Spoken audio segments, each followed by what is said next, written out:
Thanks for checking out this horror film review from the Skeleton Crew Horror Podcast. You can find our full archive of every unedited show at horrorphilia.com. Also subscribe to the Skeleton Crew on iTunes, Stitcher, and YouTube. Thanks, guys. Hope you enjoy the review.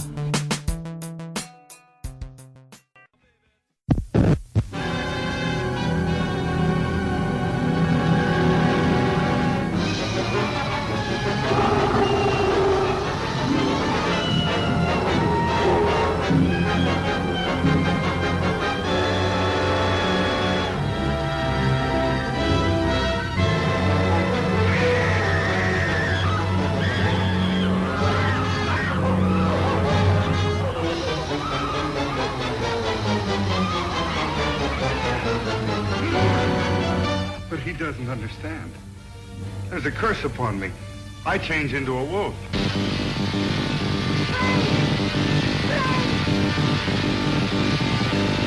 Listen to me, Frank. I saw my father become obsessed by his power. He died a horrible death. There's no need for us all to storm after her. She'll come in if I ask. Why should we treat her so fancy? She's a Frankenstein.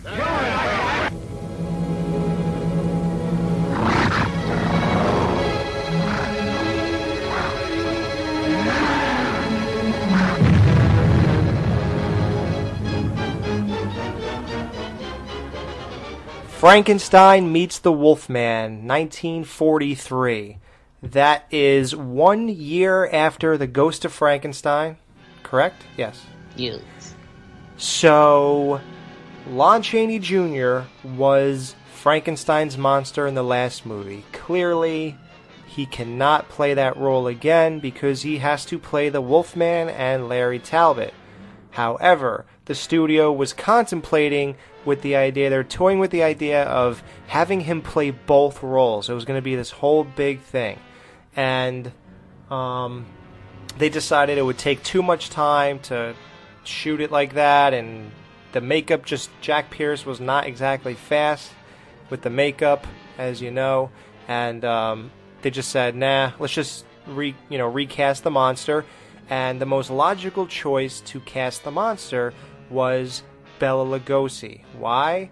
Because the monster now has Igor's brain, and he's blind, so Igor would essentially continue on his character in the monster's body. So instead of overdubbing somebody, why not just have Bela Lugosi just speak right there? I like that. Because he's a mush face. Yeah, I seriously don't like this version of the monster. I really don't. This is my least favorite. Okay, it is? It is. And, well, I mean, Bela, bless his heart, I don't have anything against him, but he's just not the most exciting to me of the lead actors. I feel he has limited emotions. He's either, he has just one facial expression, and then he's just like, rah, like over the top. And then when you put it in the monster, I just feel like he's, I don't know. Do you don't think his face looks mushy? I think it looks mushy, and it's not the same, and I don't like it. A mush face. A mush mouth. And in a couple scenes, it does look mushy, you're right. Especially when they're showing him from below when he's coming out of the ice. You mean when they find him frozen in carbonite? Yes.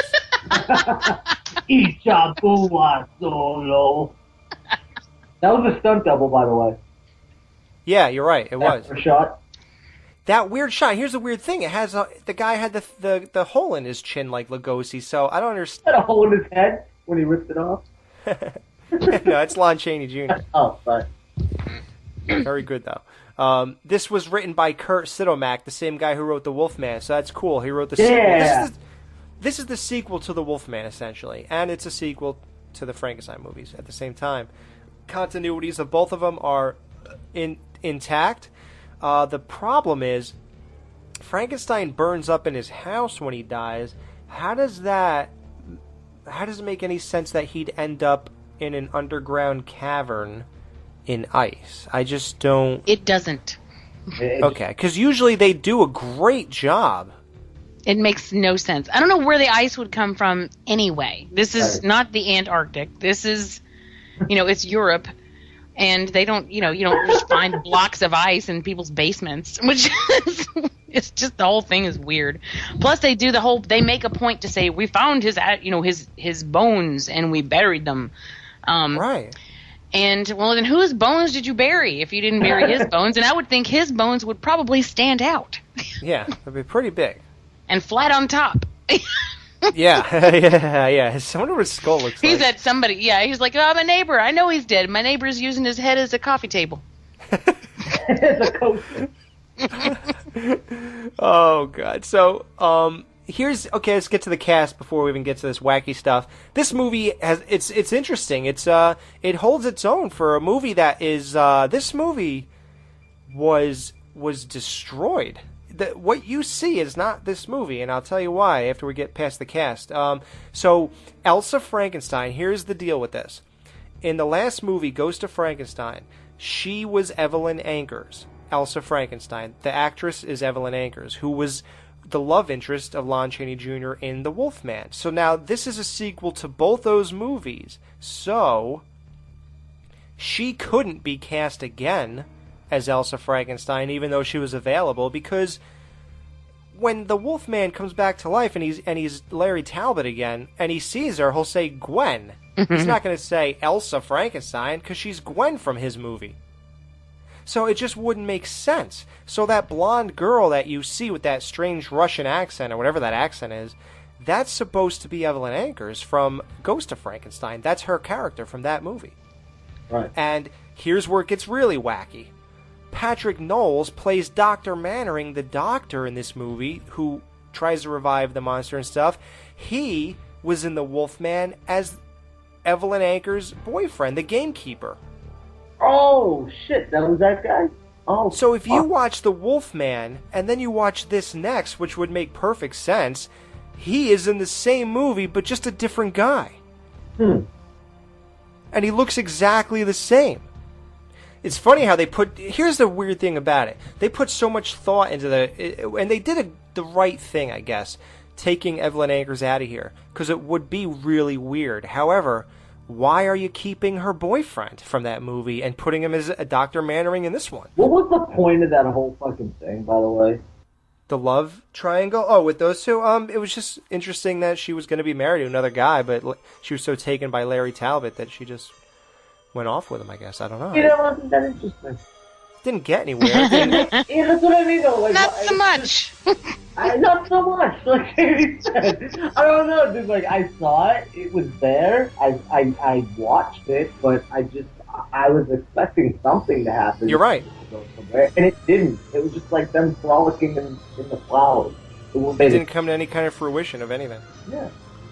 Bela Lugosi is, like we said, the monster. Here's a very cool continuity. Madame Ospinskaya is Maliva again, the gypsy woman. Yay, that's my lady right there. That's my girl. And oddly enough, Dwight Fry is back as a guy in the town. Dwight. Do you know anybody named Dwight? Dwight. This movie, here's what we gotta talk about. This is the big thing about this movie, guys. So, Dan might have his feelings about it. Now, Dan, this might change them. The script, what you see on this film, is half of what was actually shot and done. Because, you know how Bela Lugosi is playing the monster because he was Igor and it makes perfect sense? Yeah. Now that his brain is in the monster? Of course. And especially with the last scene that we played in the last movie? Makes perfect sense. He talked to Larry Talbot the entire movie as Igor.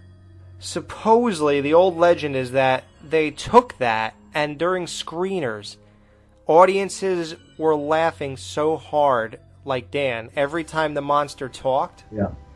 They thought it was completely ridiculous watching the monster run around talking in this Hungarian accent. There you go. I am justified. And all that stuff. But here's the thing. Yeah. If you remember the last movie, it made perfect sense. But nobody really did. Right. Like Jamie said, people didn't retain to people like that, and it just is what it was at the theater, and then you pretty much forgot most of it until 2 years or a year later when the next one came out. And it's like, whatever. It was all removed. All the dialogue was removed. And here's the other funny thing. You know how how Igor, the monster in this movie, he walks around with his hands out in front of him like a zombie? Yeah. He's doing that because he's blind. He can't see anything, so he's feeling around. And that's like a typical Frankenstein thing. And that became what you associate with the... Isn't that amazing? Mm-hmm. Dude, I didn't think of that. You're right, bro. But did they actually reference the fact that he was blind in this movie? I don't... Or, verbally. Ever? I don't remember them ever bringing it up. Okay, because I was hoping that was true because otherwise I missed it. And I was like, sure... But no, but he's he's doing the walking thing, and it's clear that, well, if it makes sense. I mean, it makes sense if you remember the last one, and then you would think, oh, well, yeah, he's blind. Only they don't tell you that. So for people who didn't see the last one, it doesn't make any sense. And it also is like, why is he so, like when he's looking, like he's digging around looking for the journal, why is he so stumbly all over the place? And why is he taking so long? And why, but all of this would make sense if they had bothered to tell you, don't forget, he's blind, you know? Well, because one would think he's just stupid. But I'll tell you, why they didn't is because Igor was no longer there as Igor to do the exposition. That's why. They didn't have anybody to do it. Oddly enough, he was there, Jamie. In the original script, he did talk all about it. You know, if I was a really good horror show host, I have the original script. And for this special, I should have dug that out and read you the lines where some of the exposition was done. But I'm an idiot, and I didn't do it. Alex, now you say that, and accompanied with the fact, remember that story I told about how the actors used to travel around with the movie? Remember I told that story about my grandmother, and she was like, as a kid, I saw, when we talk about how these movies were made, 3 years apart or whatever, now think about it. That's when the movie was made, and then they take it out on the road, and then they fucking do that whole thing. And then this is these dudes in the makeup and shit going along with, So basically what I'm saying is it's like a tight-knit crew going through this whole fucking thing. So they probably care more about these movies than anybody. And where the script comes in and why it gets fucked up, I don't know. I'm guessing studios and just bullshit and shit like that. But it seems like the shit that they keep and that they continuity wise and stuff like that. It seems like all the people involved and all the actors and shit, they never really leave all this shit. You know what I mean? Like from 3 years, it's like 3 years. But dude, when that movie's made and then they take it out on the road and then by the time the next one's shot and then released, it's not that much time. Think about it. No, not at all. You see what I'm saying? So they're pretty much living these. They're living these characters for years. Yeah. Essentially. I don't know. I didn't have a real point to that. I just thought, there has to be something like the studios. I wonder if it is like the Weinsteins back then, or something like that. Oh yeah, dude. Universal were assholes, actually. Yeah. They were assholes completely. I just think the people close to the movies were probably the ones to fucking continue everything in the same vein as all the other movies, and somewhere it got fucked up. So that's just my personal view of how everything went. Like, the key players were probably fucking in it to win it. They were fucking all in, let's go, let's do it. And then there were some outside forces. Like you said, though, the people fucking laughing. I mean, if you're that close to a production for that long, and then you go out with it as those, with those people dressed in the makeup, and then they're laughing at it and shit like that, of course they're gonna fucking change it. I mean, for good or bad. I mean, in this case, it's. The funny thing is, this is a good film. It would have only been better had it been in its original form. And the weird thing is also, when you take out the references of being blind, not only does Lugosi look like an asshole, like, why is he playing it like this? The other thing that makes him look stupid is when he's so old at this point, dude. He was in his 60s by this time. He was really giving it his all, man. This guy's a trooper. He was willing to play. Remember, Boris Karloff was old as shit and son of Frankenstein, and he didn't do a very good job. So Lugosi's 60, dude, in this one. So I think he only had about 5 minutes of actual screen time. The rest was stunt doubles. Yeah. So here's the problem with it. The stunt doubles didn't play the monster like he was blind.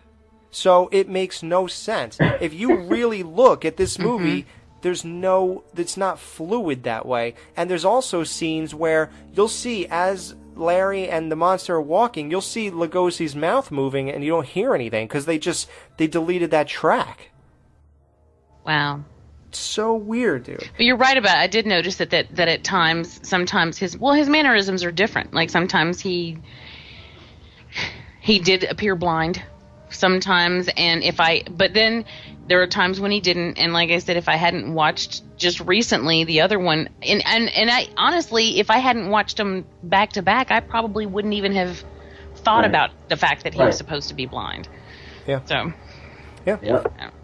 Sometime in the mid-'80s, there was actually a search made through the vaults of Universal Studios, and they were trying to find the print or the negatives of those uncut, of those, the versions where he was talking and everything, and it was never found. Really?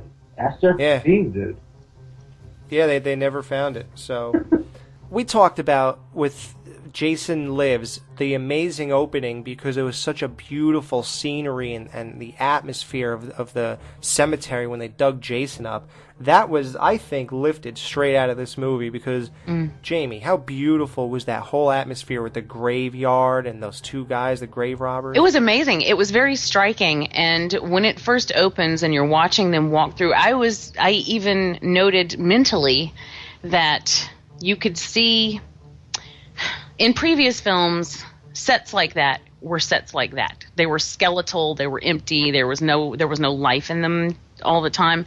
In this particular opening scene, you can see the wind blowing. You can see trees moving. You can see, it's still clearly a set, but but they put a lot more into it, and I thought it really was beautiful. It was, for what, it's no Lord of the Rings, but it really was. And I think it had a really nice, dark, creepy atmosphere.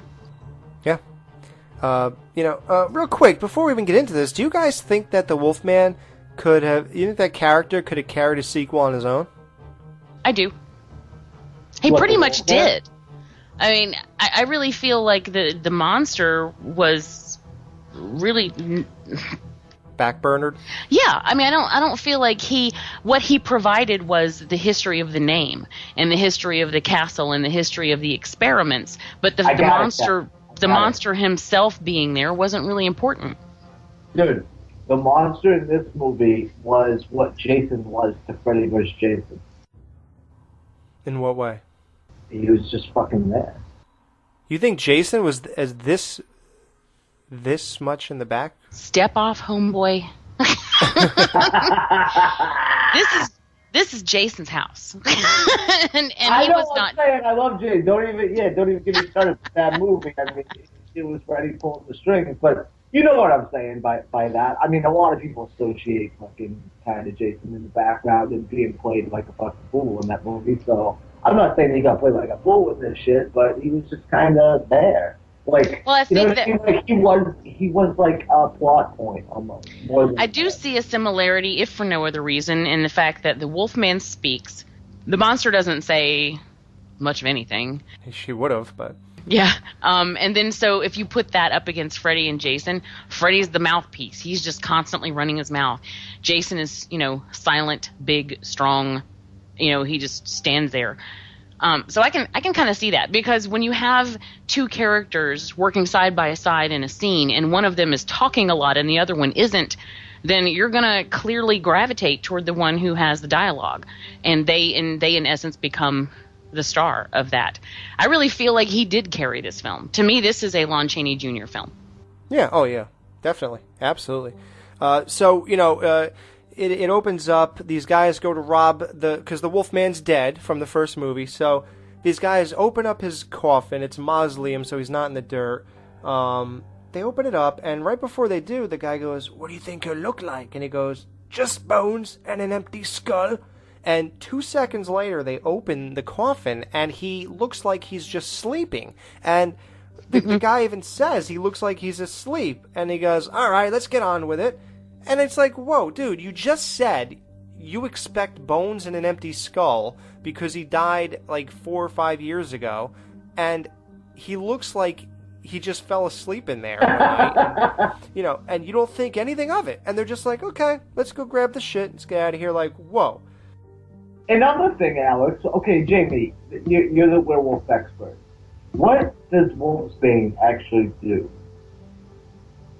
Wolfsbane is, well, I guess the hell? Oh my god. It's like an air raid. What is What's going on in the dungeon? We do have a bomb shelter. It's a cardboard box with an umbrella at the top, and it says USA #1 on the side. Guys, I'm scared. You'll have to get the top of me and protect me. Wolfbane. Wolfbane, thank you. Traditionally is poisonous. To wolves? Yes. So if he was Werewolves. fucking buried in it, why did he wake up as soon as the moon came out? Well, they moved it. They moved it. They took it off of him, so it was like it was keeping him at bay. Oh, I see. I thought it was like when they removed it from him, it was like freeing him from it being on top. It's kind of like if you put a cross on top of a vampire. Yeah.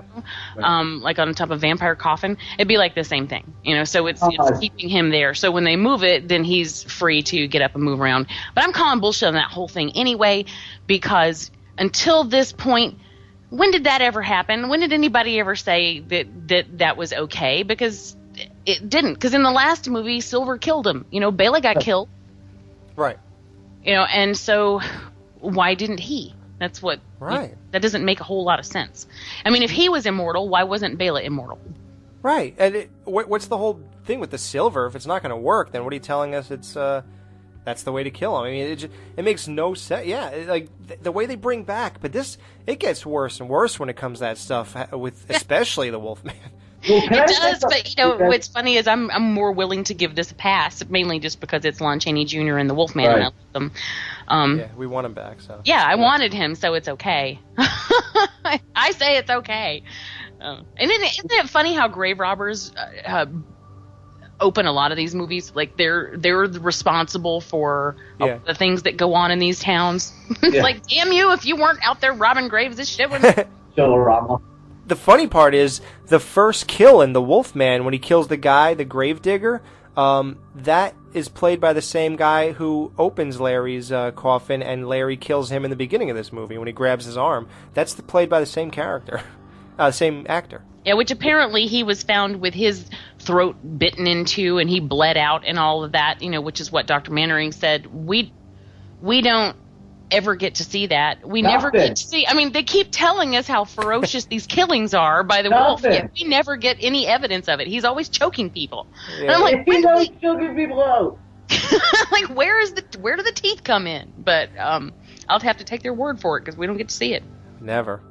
And it's cool because after he gets out, the whole thing goes. I thought it was going to be set on fire, and but no, the guy he killed is laying there perfectly normal when they go back later on, and I thought the place went in flames. I don't know. I don't know what's going on with that.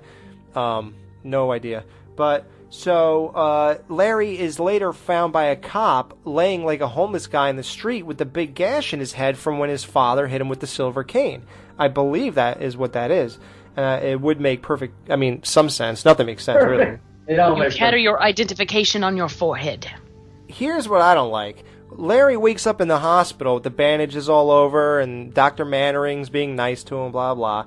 Then you got this asshole inspector coming in, and he treats Larry like he just killed his fucking mother, man. Like, Larry is a guy you found in the street, beaten over the head with something, and he just went to a hospital, plain and simple. So this guy walks in, he's like, "How'd you get that skull fracture? Where did you come from?" And it's like, you all right, dude? Did I do something wrong here? I mean, I was attacked.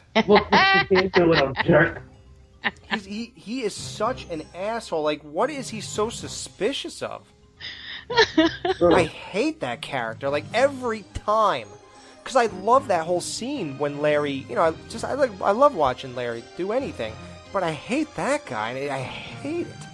Well, and they're so quick to want to pin something on him 1 second, and then, a few minutes later, he's trying to convince them that there's something to pin on him, and nobody wants to believe him. Yeah, they're laughing at him. Another fucking thing, dude. Oh, Lawrence Talbot! I told you!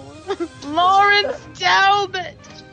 See, if this, it's okay, but by this, like, in our fucking day and age, dude, when people don't believe other people, like, no, you have to believe me, it's like, oh, here we fucking go again. If I gotta hear one more fucking chick saying, no, really, I saw a ghost, and they're like, you crazy bitch. You know, like, I'm just so tired of that. Oh, dude, look at, I know what you did last summer. We have to watch every asshole try to convince everybody that they got notes left on their doorsteps and shit. Like, trying to convince people of shit is so annoying, but Jamie's right. First this guy's trying to pin something on him, then he says, I kill people and I murdered a cop last night, and they laugh. Here's that scene where he tries to tell them, and they just don't believe him. But he doesn't understand. There's a curse upon me. I change into a wolf. Difficult to believe, my good man. See that scar? That's where I was bitten by a wolf. Only it wasn't a real wolf. It was a man. A werewolf. I killed him. Now I change into a wolf at night when the moon is full. It's the truth. Ask Maliva, the old gypsy woman. She knows. Maliva? Gypsy? Mr. Talbot, you must get back into bed. Oh, are you blind? Won't you believe me?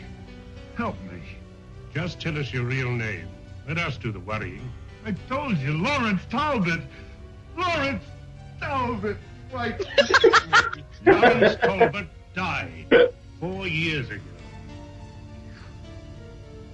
Died?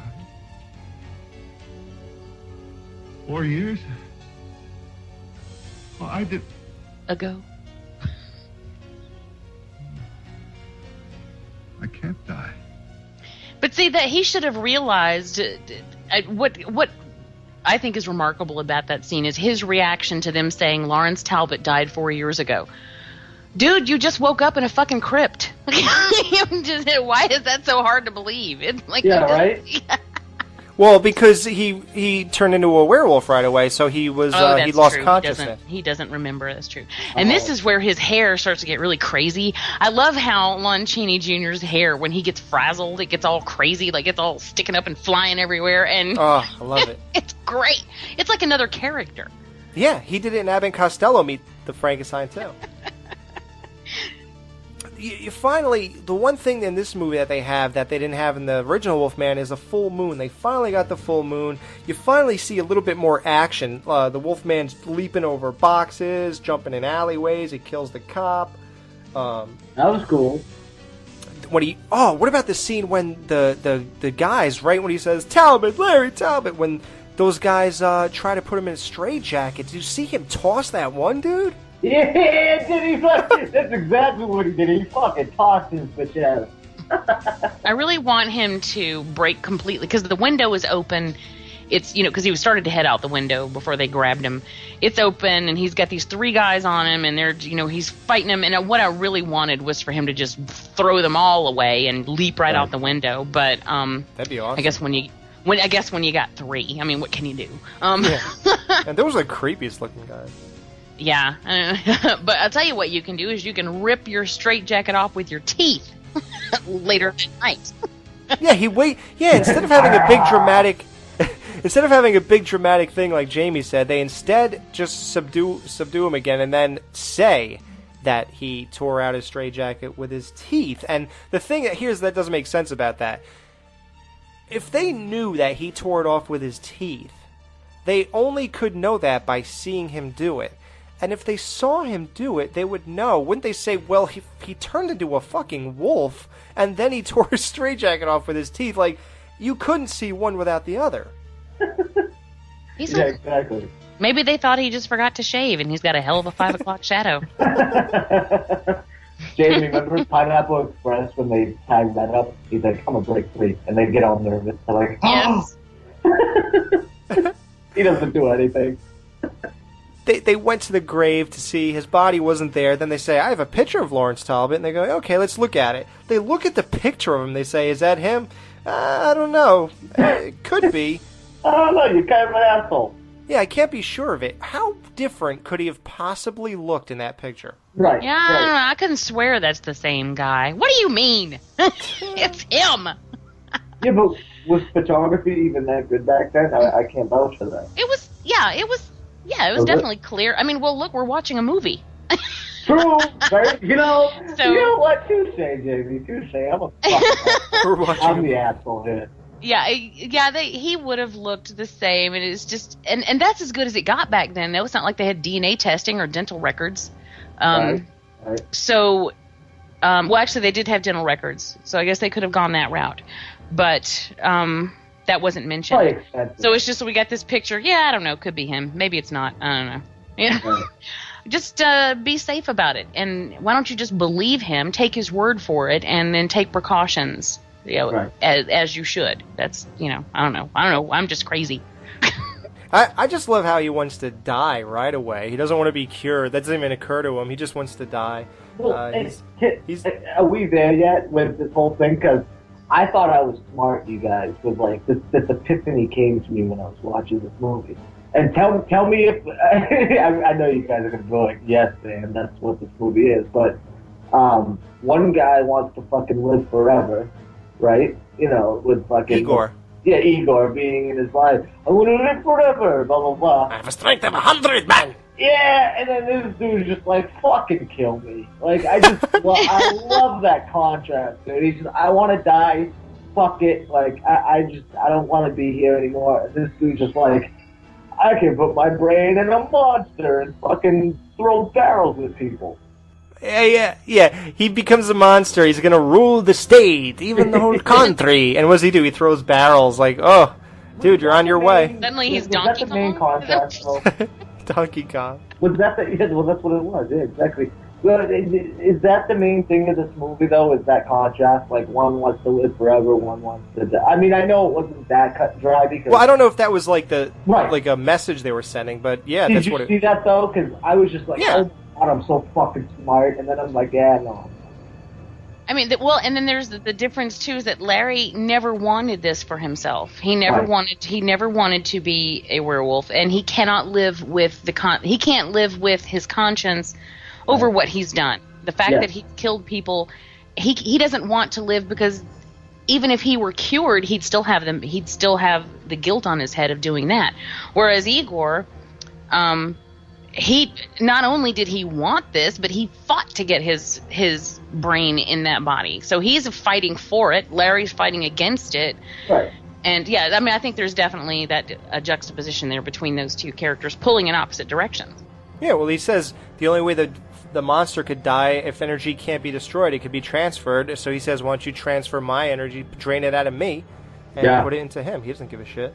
Can we talk about the transformation thing, though? I thought that was badass, dude. I actually rewound that part. I was like, because I'm big into that shit. Like, you look at The Howling, and you look at American Werewolf in London, and I'm big into those transformation scenes, dude. And this is fucking badass for its time, dude. This shit was fucking on point, cuz. It starts with him grabbing his hair, going, yeah. But then he gets perfectly still so that he can do the overlay and do the do whatever. Yeah. But I do like the fact that they tried to show us something different, because like in the first film, during the first transformation, we focus on his feet, before he goes doing the tippy toe dance through the mist. Well, that was another thing too. There's not a lot of mist in these later couple of movies. In the first ones, it was all over the place. I mean, you had fog all over the place. I think really covering up what they couldn't do with sets and things like that. Yeah. In these, it's not as prevalent. I don't remember any of it in this one, but so in this one, you get a close up look at his face while they're doing the transformation, which I thought was pretty cool because for a moment.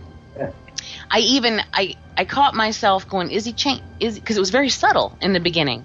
It was just he just had a little bit of extra hair, and then I was like, oh wait, he started to transform, and then before you know it, it was like full blown. I thought that was pretty cool. No, great job, and I love the technique. They had his head. He was on a pillow, and he was doing it, and the way they pulled that off. Most pillows, of course, move around and fluffy and nice, but the way they created the illusion that he didn't just keep getting up and going back down and messing up the pillow as he kept sitting up and down for the makeup, it was like a mold of a hard plastic or like even a rock pillow, and then they glued like a blanket over it and made it appear like a normal pillow, but it would never move no matter what you did to it. So that was a great way to create that effect. I love that fucking scene though, dude. I thought that was badass for its time, dude. I mean, even badass today. I mean, I know, I get it. I still like it. It's just fucking fat, dude. Yeah. And I love the fact that because I didn't know that about the pillow. So thank you for that, Alex. Yeah. And I love the fact that they did that, because that shows that they really were making a solid effort to make it as seamless as possible.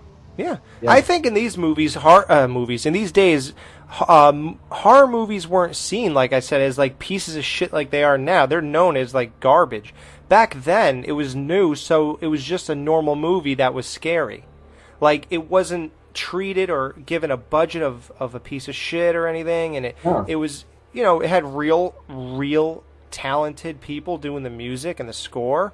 It had talented people doing the makeup. It had talented actors. It wasn't the shit actors like you got in like some of the Fridays and Halloween movies and stuff like that. So it's like, it's just different. So I think, Jamie, that's how they rolled back then. I think we got lucky with that. They treated these pretty well, and these guys hung in there for a long time, like Lon Chaney. Yeah. So the way they meet each other is the villagers. Somebody was killed, and they say, "What kind of animal could kill people?" That was Dwight Fry again, and I'm not going to say who that was. This was, by the way, let me just mention here that they come waltzing into this village with this dead little girl, and I swear they have like an emergency response team with gardening tools at the ready. It's just like any given moment, it's like, okay, villagers unite. And they come out with their torches and their pitchforks, and they all come running down like one unit. Just like, and they're gonna find a wolf. Yeah. And he's like, "Oh, what animal could do this?" And then, and then it's like an epiphany. It's like, oh, of course, a wolf. That is his cry. Let's go kill it. Yeah, Dwight Fry did kill it though, man. He was like, "That's his cry." Like he really did do good acting in all these movies, man. Let's get it. Cook it up. So they shoot Larry Talbot, but with a regular gun. He falls into the pits of the Frankenstein ruins, and down there is the monster. And bullshit. It makes no sense because the monster would never be in the Frankenstein ruins because he died in the house of the brother of the doctor who had that castle, or the See, the thing is, the original Frankenstein's doctor, that was the main guy. Then everyone else were his sons, right? Right. Okay, not his brothers. Okay. Well, yeah. So one of his son's houses is where, and not the one that moved into that castle. So that other son lived in Visaria, not Castle Frankenstein, in the village of Frankenstein. So there's no way that monster would be in a completely different place. And what are the chances he fucking happens to fall, right? I mean, come on. Oh, that's perfect. Well, he wakes up and he finds him. That was cool. After he and Maliva, which we haven't mentioned her yet, but he goes...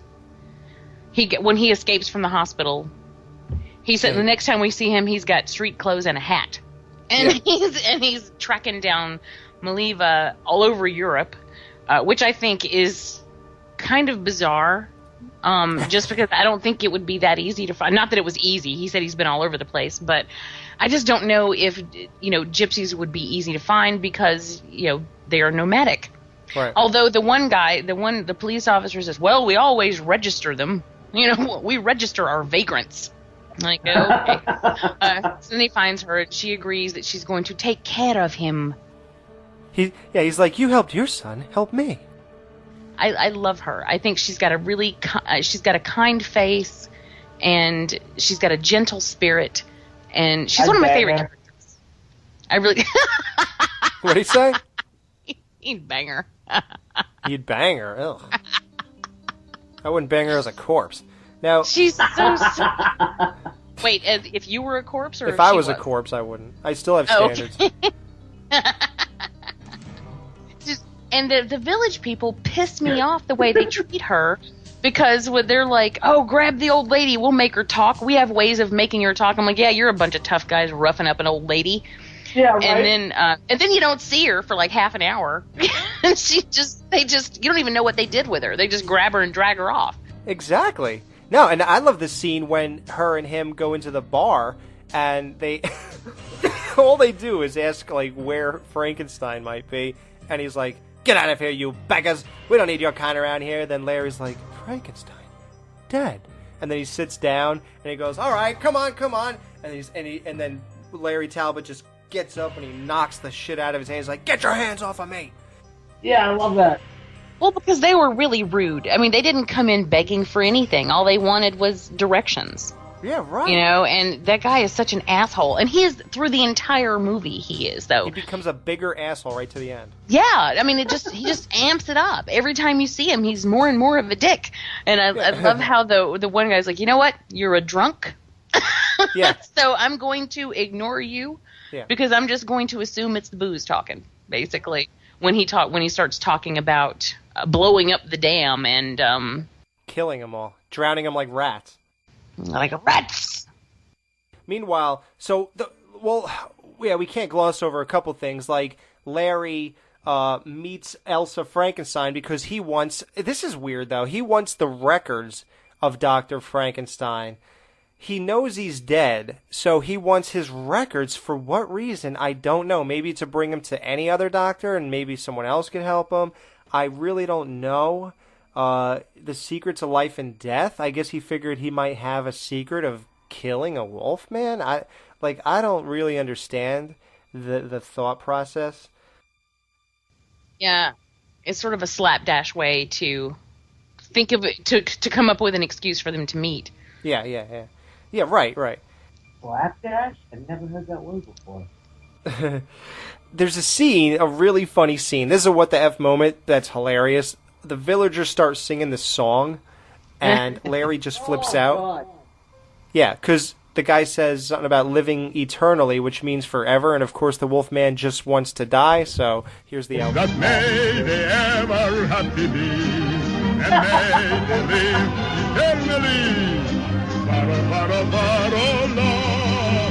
Come one and all and sing a song. Parola, parole. For life is short, but death is long. Parola. Stop that! Stop it! Quit that singing, will you? Eternally. I don't want to live eternally. Why did you say that to me? Get away from me! Stay away! Go away, all of you! Let me alone! Stay away! He's like, wait a minute. I'm acting crazy. Yeah, the dude's like, whoa, man. And see, if he had listened to the music, he would have realized the song was about to be over anyway. He really didn't have to cause all that uproar. Simmer down now. Once again, I love to point this out. The title of the movie is once again inaccurate, but I'll save it again, and I will say Frankenstein does not meet the Wolfman because the name of the monster is not Frankenstein. However, it does qualify because the Wolfman does meet Elsa Frankenstein, the daughter of Frankenstein. So that qualifies as Frankenstein meeting the Wolfman. Yeah, but that's like a fucking loophole. Hey, dude, I've been doing all loopholes with that, but I thought of the same thing last night, and I think, you know what, it works because he does in fact meet a Frankenstein. Oh, he meets. It just happens to be what it does. He does.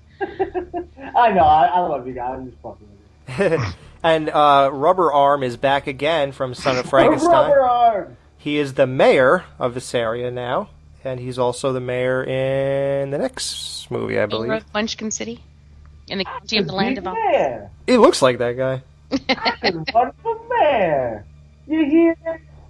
Yeah, this is an asshole town. I just have to say, just in general, though. The mayor is actually he attempts to keep things, you know, on the normal, or like when they want to go talk to Elsa and they're like, oh, let's go talk to Elsa, let's go talk to her, and he's like, I'll go get her, she'll come out for me, and then they're like, why should we be so kind to a Frankenstein? Right, and they're like, why do we treat her so fancy? And then he goes to get her, and while he's gone, they're like, fuck it, let's go. And then I'm like, well, wait a minute, you just said, like you guys they have short attention spans. Oh, I hate these people. And that creates the whole thing that we're on the side. It's funny, man. These movies designed it so we're always on the side of the monster because we're supposed to hate our surroundings and the monster is our like vehicle through it. And it's really crazy. The point of view that these movies are written for are interesting, man. Like we were supposed to always love these killers. And we do. You know, not so much the monster in this one, just because, like I said, I don't think he's very present here. But he's all right. Larry, once again, is, you know, you want for him peace. I don't even want him to die. I don't want him to die. I want him to be fixed. You know, I want him to be okay. Be okay with his fucking situation. And that's why when people are like, oh my God, even today, Breaking Bad, you know, they make you like the villain. It's like, dude, they've been doing this since fucking day one. And I'm sorry, but this is where it started. Like, and I'm not.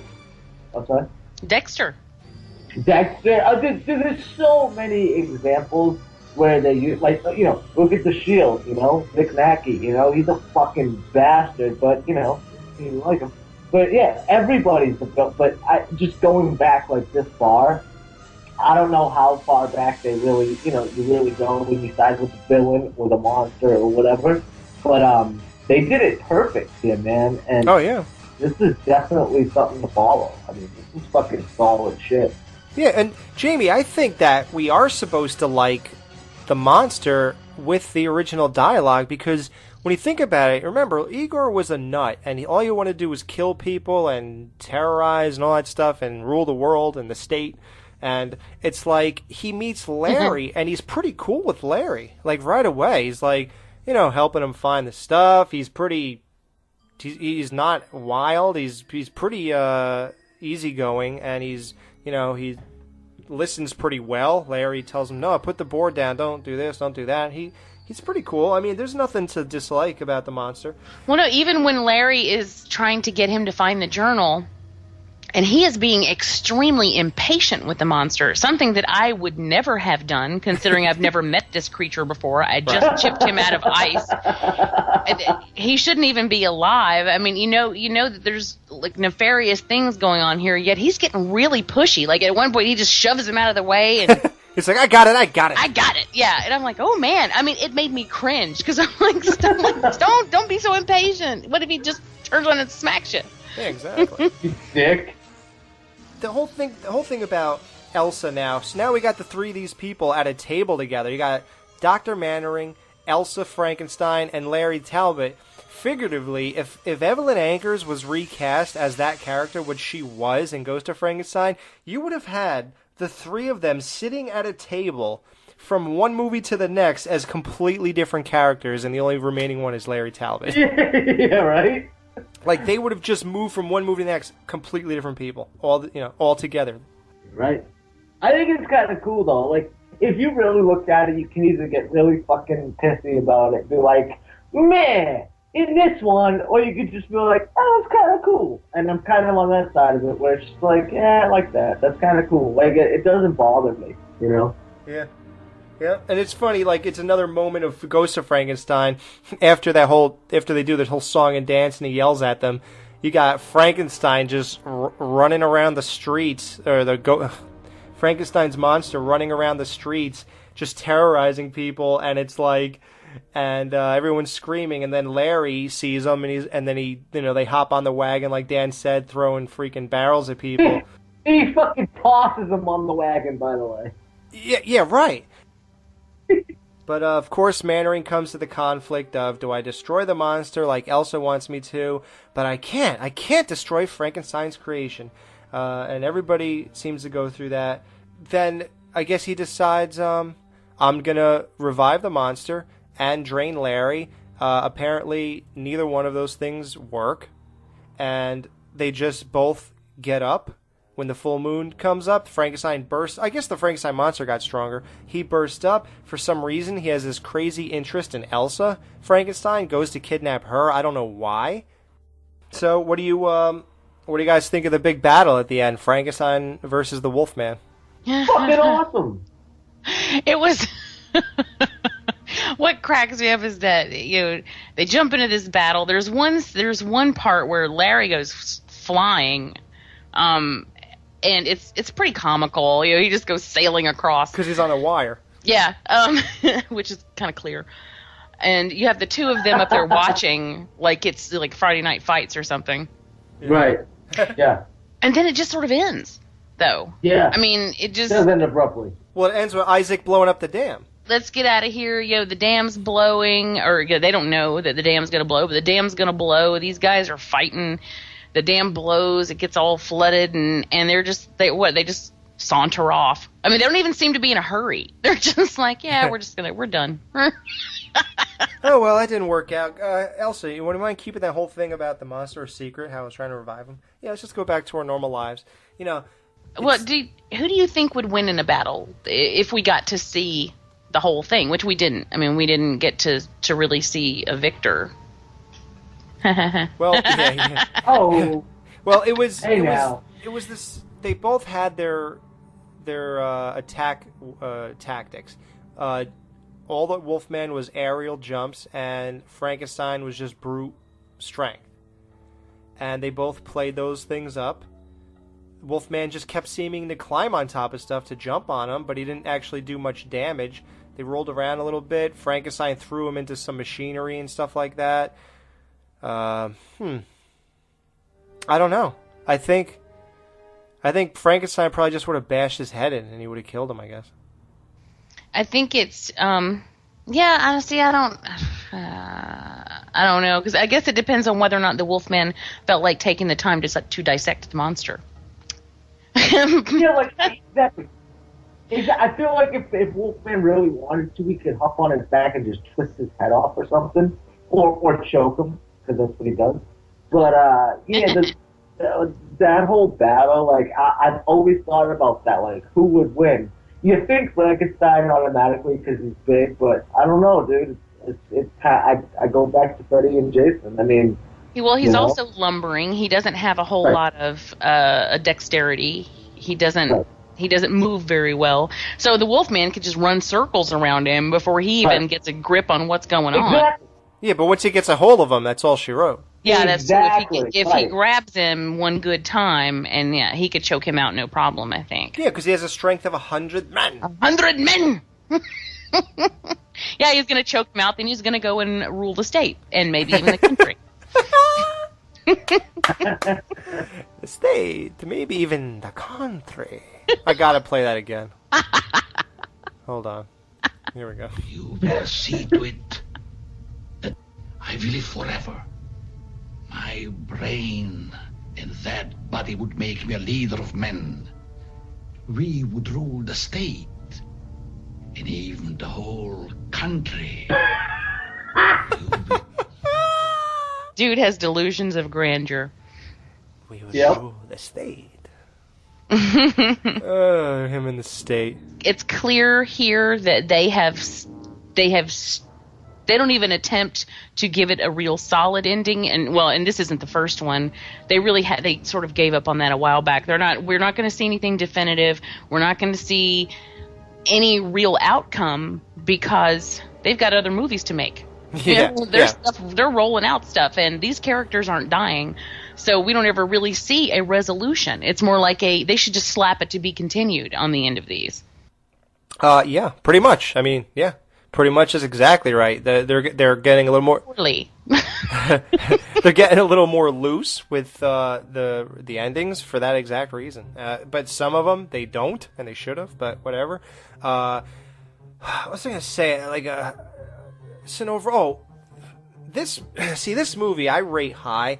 I don't know about you guys. To me, this is a 4.5 out of 5 for me. I really like it to love this movie. And one of the reasons is the same reason I love Psycho 3. I think this movie is the most in-depth look you'll ever get into Larry Talbot.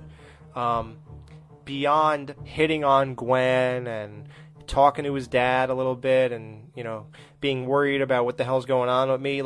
That is great.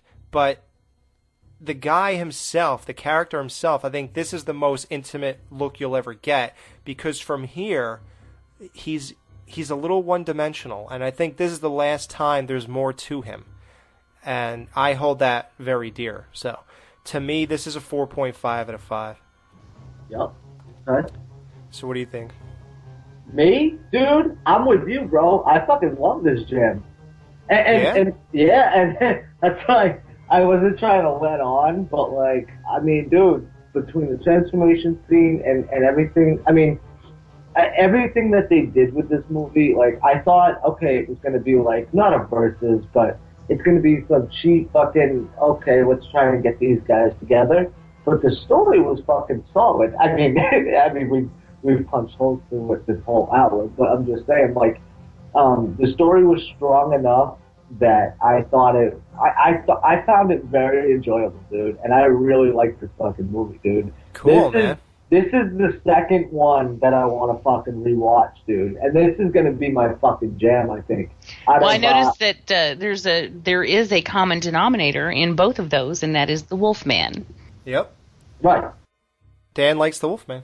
I like the Wolfman, yes, but see, with Frankenstein, they kind of, I don't know, they kind of fucked it up last time. Like, not fucked it up, but not to the extent where I was like, oh, fuck this movie. But as far as, like, my personal preference, this is the shit for me. Like, I loved the way they did this movie.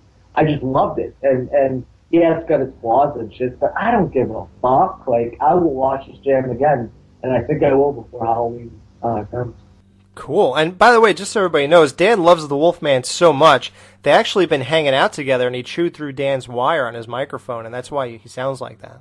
Yeah, I want to apologize. We fucked with this shit for, like, what, 20 minutes? I don't know what the fuck's going on. Yeah, you and Talbot, man, you gotta stop hanging out so much. No, dude. Well, hey, man, I mean, at least he fucking bit through it and didn't choke me out. Yeah, he could have choked, yeah. Or he would have ripped through your throat and just told everybody about it. Exactly. We wouldn't see it. I apologize that I sound like I'm across the room. He would bite through the bone in your neck, I guess, because you're just a skeleton, right? That's right. That's a good point, yeah. Exactly. You can't phase me. Skeleton crew till I die, bitch. That's why he likes us, because it's, you know, like dogs run around with, like, bones in their mouth. That's why he likes us. I'm sorry, that was a horrible joke. That's why I love you. Womp, womp, womp. Jamie, what do you rate this? 4.5. Yeah. I love the shit out of this movie. I really do. And it all rests on the shoulders of Lon Chaney Jr. as to why I love this movie. I feel like the monster didn't get to do a whole lot. You know, the only most exciting thing, well, we had the battle at the end, but other than that, the most exciting moment with the monster was when, you know, they're having the party or the festival, and he just wanders into town. I really think he just wanted to ask him to keep it down, but then all hell breaks loose. You know, so we get that. Yeah, keep it down here. He's like, you know, dude, I'm trying to sleep. So, you know, this guy already tipped me out of the ice. You know, I was taking a nice nap. Trying to watch Toy Story here. First the Wolfman does that, and you do the party. Shut up. I feel like this is definitely a Wolfman. To me, it's a Wolfman film. And Yes. it's Yeah. Lon Chaney, he tears it up. I love him. I love him and his No pun crazy-ass intended. hair. Well, and it's funny that you say that, because in the Legacy Collection, this is in the Wolfman pack. There you go. Bada bing, bada boom. Which is interesting considering that in the title, Frankenstein's name comes first. But I clearly think that Lon Chaney Jr. is the star of this movie. So it's a 4.5 for me, for him. Yeah, it wouldn't sound right. The Wolfman meets Frankenstein. I mean, I think it would, but whatever. I think it doesn't matter, because if you're going to put Bride of Frankenstein and then put the bride in fucking 5 minutes left of the movie, it doesn't matter at this point in the game. I always thought that with that title. I always thought I'd watch him go, "Hi, how you doing?" I'm Wolfman. "Hey, man, I'm Frankenstein. Nice to meet you."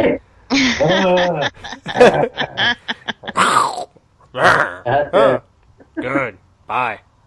Yeah, imagine one of their conversations.